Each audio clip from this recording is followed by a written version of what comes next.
Spot Animasi Podcast.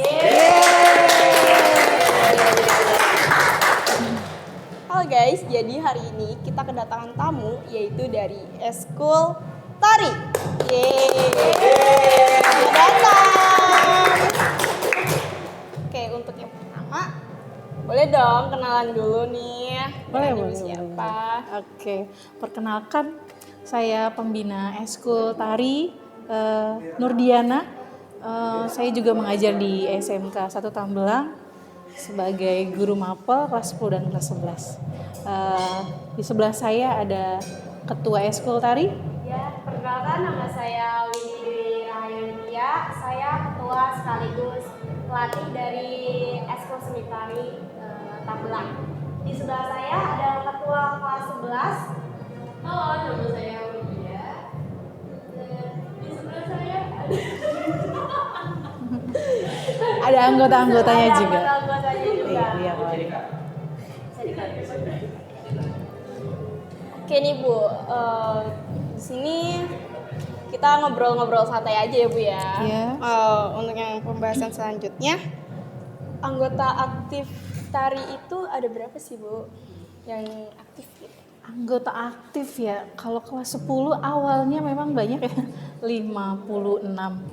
Terus kelas 11-nya sekitar sekitaran 20 lah. Tapi sekarang tuh sudah menyusut sih ya, karena selesai pupo kita sudah sekitaran kelas 11 ada 15 kurang lebih. Kelas 10-nya ada 20-an. Ya sekitar 40 lah. Lumayan ya Bu ya. Lumayan memang. Gambarnya. Banyak dan ramai memang. Iya. Kelas 10 kita. Nah, untuk berdirinya Eskul Tari itu dari kapan ya Bu ya kira-kira? Kalau berdirinya sih awal tahun 2018 berdiri Eskul, tapi sebelum Eskul juga memang kita sudah tampil di event-event sekolah, ya akreditasi, terus perpisahan, wisuda ya, lepas sambut kepala sekolah, banyak lainnya lah, yang event-event yang ada di sekolah atau pensi gitu ya. Kita juga ngisi acara di situ sebelum jadi Eskul Tari. Nah setelah sudah menjadi Eskul Tari, kita semakin semakin fokus pada event tari, kayak berapa banyak sih kita bisa nguasain tari selama 1 tahun gitu. Terus seberapa jauh sih kemampuan kita gitu. Seperti itu sih kurang lebih. Oke. Terus jadwal latihan tari itu kapan sih Bu? Untuk maaf aku jawab ya. Iya. Jadi untuk jadwal latihan tari itu biasanya kita di hari Selasa, Kamis dan Sabtu. Tapi ketika kita ada event dan kayak 1 bulan deadline itu bisa 1 bulan penuh kita latihan full, tidak ada hari libur biasanya. Dan sangat mantap, dan biasanya tuh anak-anak pasti ngeluh, "Kak, kenapa sih latihan terus?" gitu. Pasti capek juga ya kayak gitu. Capek banget sih, lumayan. Pulang sekolah jadi monoton ya kita ya. Kayak stripping gitu syutingnya. Jadi pulang sekolah lanjut kita latihan, dan itu hampir setiap hari. Kadang maghrib kita baru selesai untuk latihan kalau ada event seperti gitu. Karena kalau event itu kita nggak cukup hanya 1 minggu buat latihan, apalagi kalau tariannya baru kita diminta atau di request gitu untuk event tertentu, tariannya baru yang belum pernah kita pakai, belum kita tarikan. Nah itu paling tidak ya sebulan baru rampung, baru luas tarian kita gitu. Oh, kalau kan itu latihan setiap hari ya, kalau ada event bisa setiap hari tuh. Untuk latihannya apakah di sekolah terus atau ada tempat lain nih Bu untuk latihannya? Kalau itu tuh tergantung situasi Kak. Kadang kalau misalnya aku gitu ya, kalau aku kadang kalau misalnya lapangan memang di sekolah rame nih, aku lebih memilih untuk cari tempat lagi, karena sesuai kalau misalnya lapangan rame itu konsentrasi kita keganggu gitu ya, kayak Iya, kadang kalau misalnya di lapangan rame kita make tempat di rumah Teh Windy, karena di rumah Teh Windy juga ada lapangan yang luas buat kita latihan di situ. Karena kalau di lapangan juga nggak bisa ini kan, nggak bisa lebih luas gerakannya karena ramai ditempatin sama sekolah-sekolah yang lain. Udah gitu kan kadang bentrok, maaf, ada school marching band kadang bentrok, terus kayak kan suaranya rame, nah itu bentrok. Jadi buat mikirin gerakan atau apa tuh jadi kayak kurang konsentrasi gitu. Namanya mungkin ya latihan di sekolah pasti selalu rame. Apalagi kan untuk event ya harus benar-benar fokus betul. biar emang gerakannya bisa luas, bisa bagus gitu Iya, kan. betul. Oke, untuk prestasi apa sih yang udah diraih oleh tim tari ini dan diberikan ke sekolah gitu? Alhamdulillah banget kita udah mencapai puncak tingkat nasional ya, itu adalah apresiasi terbesar menurut saya, hal terbesar yang pernah kita lakuin gitu, karena untuk mencapai di titik itu tuh sangat amat tidak mudah gitu. Pertama kita tuh prestasi ini yang hal kecil dulu ya Kak, nih aku sebutin kayak pembukaan MTQ provinsi, alhamdulillah eskul kita pernah ikut. Terus juga waktu itu lomba di Ramayana Cibitung itu Pesanggiri Jaipong dan alhamdulillah bawa 3 piala, alhamdulillah. Terus kemarin juga di bulan November awal ya, ya di November awal kita lomba di Taman Mini di Bengkulu kalau nggak salah, itu tuh Anjungan Bengkulu, dan itu alhamdulillah dapat juara 3, alhamdulillah tingkat nasional juga. Dan kemarin juga belum lama ini apa namanya Kabupaten. iya tingkat kabupaten, alhamdulillah juara 3 Pesanggiri Jaipongan juga. Nah, banyak juga ya ternyata gitu kan ini, prestasinya. Alhamdulillah banget itu tuh. Tahun ini banyak event juga yang terjadwal dan yang mendadak ya. Iya, sangat amat satunya mendadak. di tanggal berapa sih kita yang Popda itu tuh? Popda kalau Bulan September ya? ya Di bulan September kita jadi pembuka sekaligus pengiring Popda, atlet Popda ya, atlet Popda 2024 untuk Kecamatan Tambelang. Lumayan. Nah, itu lumayan buat pengalaman kita ya. Baru kali itu kita mengikuti juga pembukaan atlet Popda. Kemudian selain perlombaan, kita kadang juga ikut memeriahkan event-event dari alumni. Kayak pernikahan, kita kasih persembahan sebagai tanda kenang-kenangan kita untuk para alumni yang menikah gitu. Kita akan kasih persembahan tarian. Itu biasanya, nah yang itu yang mendadak, yang tidak terjadwal karena memang tidak jauh-jauh hari kan kita pakai inventaris tari yang kita punya, kalau seperti itu. Tapi keren sih Bu itu, apalagi mendadak ya, mendadak tuh kayak ya ampun pasti deg-degan banget itu tuh. takut kayak nggak sesuai gitu ya Bu ya ampun. Di request lagi pas di hari H, Iya kan, kita kalau lagi di request tuh nari kayak, terus udah selesai, itu dong, yang lain dong, yang kawan dong gitu, kita tambahin gitu. Ya kita suatu kebanggaan juga, kakak-kakak alumni percayakan acaranya ke kita gitu untuk mengisi acara seperti itu. Semoga nanti tim Metroka juga bisa mengikuti kita kalau lagi ada acara-acara, jadi bisa mungkin nanti kita collab. kapan-kapan collab lagi ya. Pokoknya kalau kita lagi ada acara atau apa kan ada Metroka bisa jadi fotografer. Saling kolaborasi. Iya, boleh. Nah, untuk tarian apa aja sih yang udah ditampilin, yang pernah ditampilin gitu di acara-acara? Kebetulan kita udah lumayan banyak nih Kak. Pertama itu banyak banget bentang-bentang, tari Nyi Ronggeng, Kembang Tanjung, terus ada kurang lebih 15. Tanjung Baru, ondel-ondel, goyang Karawang, Mojang juga itu. Terus juga kita terus juga udah banyak juga tarian gitu Kak. Tarian yang udah emang dimodif gitu. Kita sendiri. Karena Khususnya Keren ya kayak gitu. Iya, alhamdulillah. Karena nggak semua seniman lagu itu kayak lagunya itu gratis. Kita tuh kadang perlu bayar lagu itu untuk membeli hak ciptanya gitu. Jadi nggak semua lagu tuh gratis buat kita. boleh di play gitu buat di event-event kadang berbayar, Iya. ada apa royaltinya. Jadi kita ya paling tidak ya mengeluarkan budget lumayan gitu ya untuk royaltinya, seperti itu sih.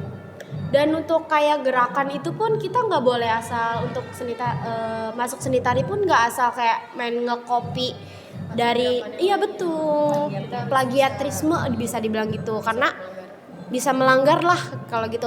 Ada satu kejadian waktu itu kalau nggak salah sempat viral ya di dunia seniman gitu ya Kak.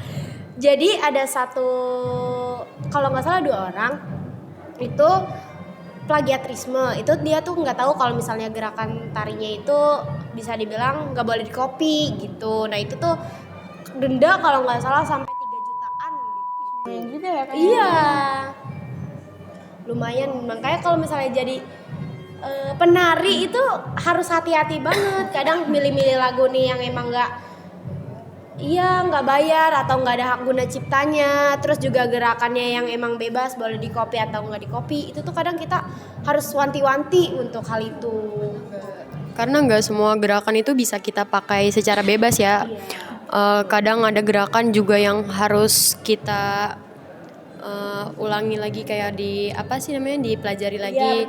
Karena nggak semuanya itu gerakan bisa kita copy gitu. Karena gerakan itu kan dibikinnya susah ya. Ide orang kan juga mahal gitu. Jadi nggak seenaknya kita buat nge-copy paste gerakan orang lain gitu.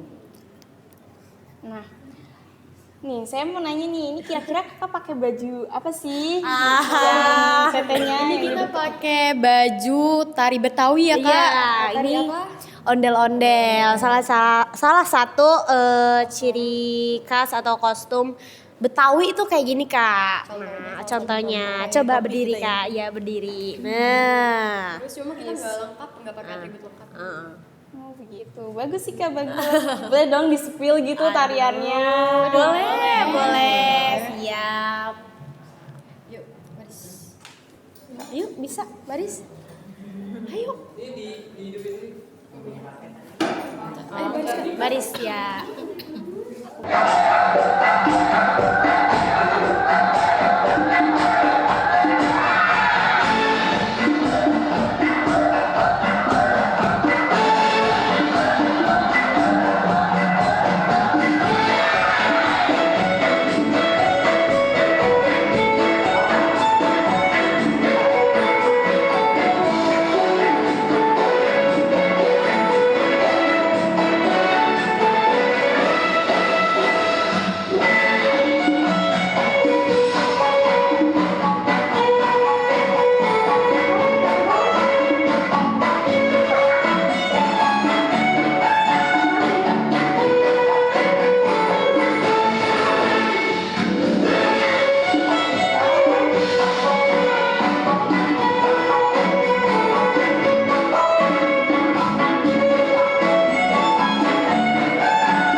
penampilan dari tim Eskul Tari. Tepuk tangan dulu dong, keren sih.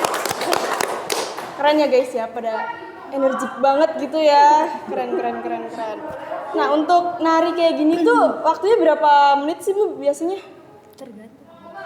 Rata-rata gitu tergantung. Rata-rata ya paling lama 5 menit, paling cepet ya 4 menit lah. Karena memang kadang ada improvisasinya ya Teh, ada modifikasinya juga di musik gitu.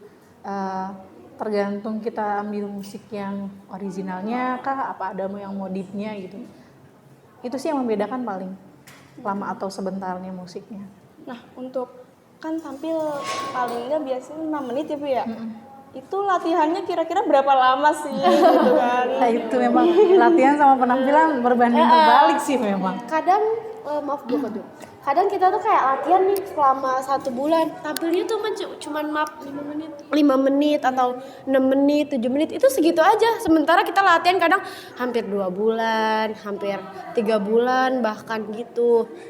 Tapi tampilnya tuh sebentar aja, tapi yang ngebuat kita ngena tuh kayak ngerasa oh ini selama 3 bulan ini hasilnya tuh seperti ini. Memuaskan gitu. Memuaskan, ya. sangat-sangat amat memuaskan. Itu aja sih. Ya, terus keluh kesah gitu ya selama latihan, mungkin keluh kesahnya bagaimana? Silahkan Teteh, Ibu. Silakan. Aku sebagai keluh kesah aku sebagai pelatih ya kayak capek sih, capeknya karena kadang tuh anak-anak tuh di saat serius maunya tuh bercanda aja tuh ya. Kadang kalau misalnya kita omelin, kadang kalau misalnya kita omelin terus kitanya juga nggak enak, tapi kadang anak-anaknya tuh kayak bandel banget gitu loh, kayak ya Allah sabar gitu lelah. Hampir seumuran gitu. Iya. Banyak mainnya, banyak bercandanya gitu. Betul, jadi banyak mainnya gitu. Aku juga orangnya yang kadang kalau misalnya lagi ditanggepin bercanda aku tanggepin gitu. Tapi kalau misalnya aku lagi mau serius nih, sementara mereka tuh nggak tahu kalau misalnya aku mau serius. Jadi tuh kayak ya udah anak-anak tuh bercanda tapi ya langsung aku omelin dong karena aku maunya serius. Nah gitu sih capeknya tuh kadang. Dan kadang tuh capeknya tuh kadang kita udah ngasih materi nih, ngasih gerakan, habis itu lupa, kak ini apa kak Terus kayak astagfirullah. Apalagi kan anak yang kelas 10 masih baru banget kan, kayak maksudnya badannya juga masih belum terlalu bentuk, belum luas. Nah itu sih yang lebih kayak menguras tenaga gitu, karena kita juga harus pelajarin antara wiraga, wirama dan wirasanya juga.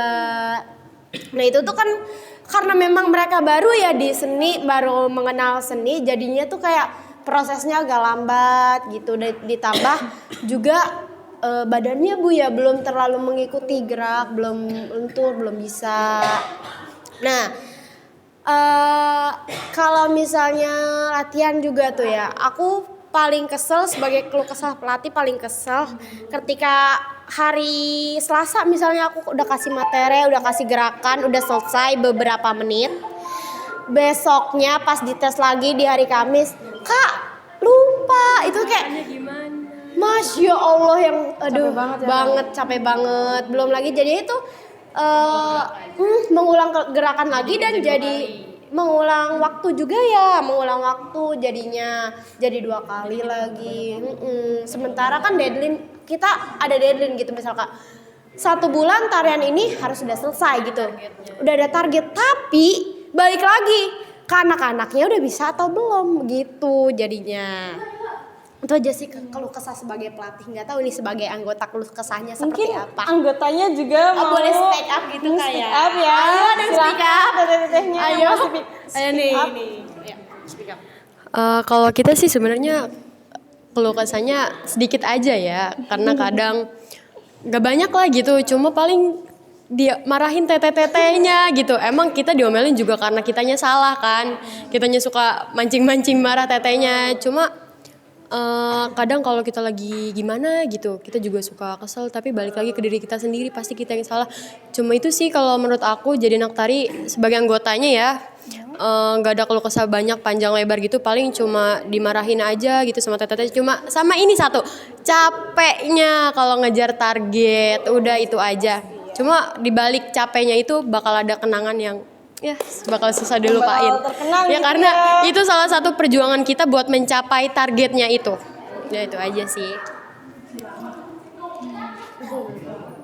Nah, ini untuk selanjutnya karena ibu pembimbingnya kan sedang keluar, ada kepentingan.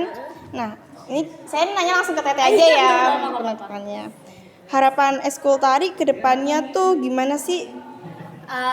Untuk harapan aku ya sebagai pelatih juga sebagai ketua eskul yang mungkin besok aja udah bisa lengser gitu. Harapan aku eskul tari bisa semakin maju gitu setelah aku lulus atau setelah aku udah nggak ngelatih. Aku berharap banget eskul tari itu lebih maju di era yang aku udah lengser gitu. Aku lebih seneng aku nggak ada tapi mereka suksesnya yang bener-bener melejit. Aku lebih senang itu daripada aku ada dan itu nggak membantu untuk dia itu. Aku lebih milih itu sih Kak.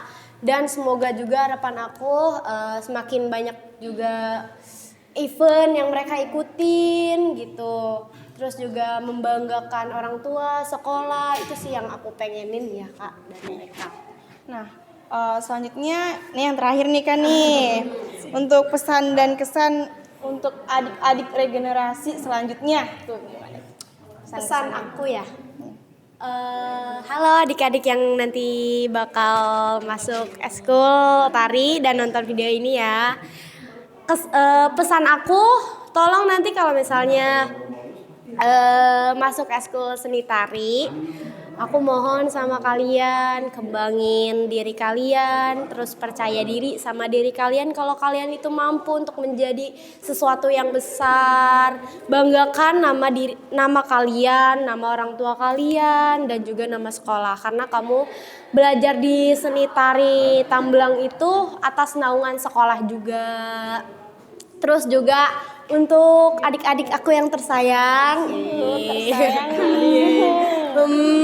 tolong setelah kalau misalnya pesan teteh nih ya, kalau misalnya teteh udah nggak ngelatih, terus juga teteh udah nggak di sekolah ini, pesannya tolong jaga nama baik eskul kita.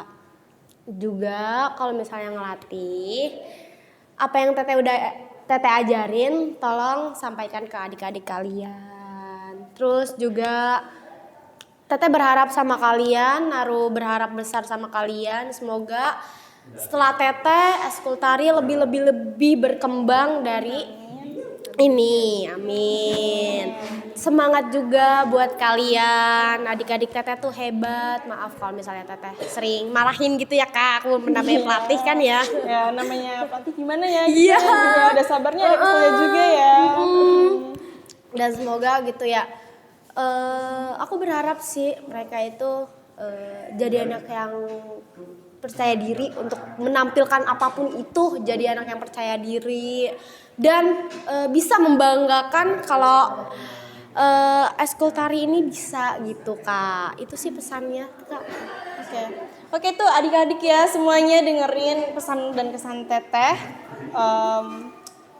Semoga nanti kalian yang ingin masuk ke eskul tari untuk regenerasi selanjutnya bisa mengikutinya dengan baik dan jangan lupa dengerin pesan-kesannya teteh ini. Teteh Windy ya. Nah, sebelum mengakhiri podcast hari ini, kita tepuk tangan lagi untuk eskul tari lagi.